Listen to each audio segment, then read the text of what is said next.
Welcome to Samba Samba. Enjoy the video. You start by making a bootable Windows 10 USB and backing up any salvageable files. This protects data before changes.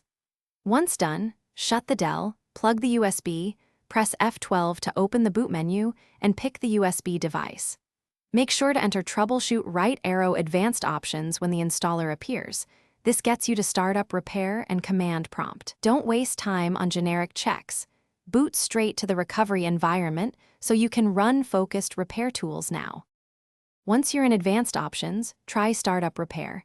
It often resolves corrupted boot records automatically. If that fails, use command prompt. Run bootrec/fixember, bootrec/fixboot, and bootrec/rebuild to restore the bootloader. These commands rewrite broken entries that cause recovery loops. After that, run sfc/scano to repair system files and chkdskc. /f/r to find and fix disk sectors. These steps target both software corruption and disk faults, so Windows can start cleanly. If bootrec and system repairs don't fix it, choose Reset this PC. Pick Keep My Files for less disruption, or remove everything for a full refresh.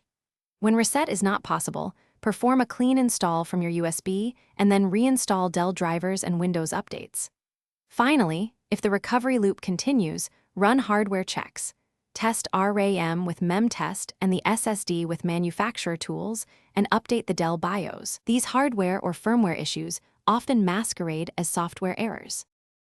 Thanks for watching. Consider subscribing if we helped you.